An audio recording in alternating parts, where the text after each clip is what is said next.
بس بدي أقول ليش هاي الأخت وصلت إلى علوم الطاقة لما في عنا مشايخنا بقولنا 70 استغفار يأتي لك بكل الخيرات. فلماذا لا يعني يعلم الناس ماذا وجدوا؟ لأنه شفت أنت يعني عندما نصحت الأخوات اللي بيعلموا قرآن في المسجد بالاستغفار طعنوا في الطريقة. فهمت؟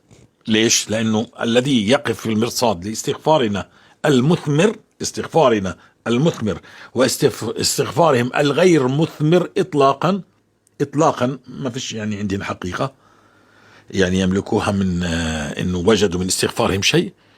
يقول لك لم يثبت، خلاص بوقفوا بوجهك والناس بتتبعهم لأنه هن أهل الدين. هيك مين أنت؟ أنت جاهل وهن أهل الدين، فكيف يأخذوا برأيي ولا يأخذوا برأيهم؟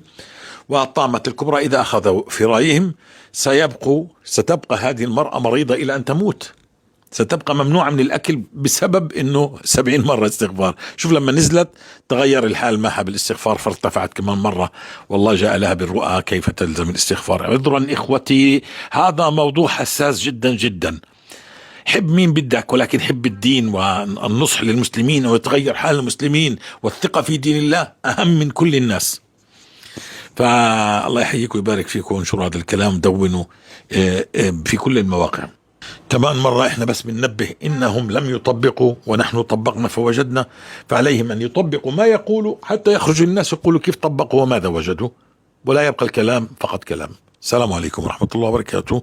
لانهم يعني اشد ضلالا على الناس لانهم يظنوا انهم على خير.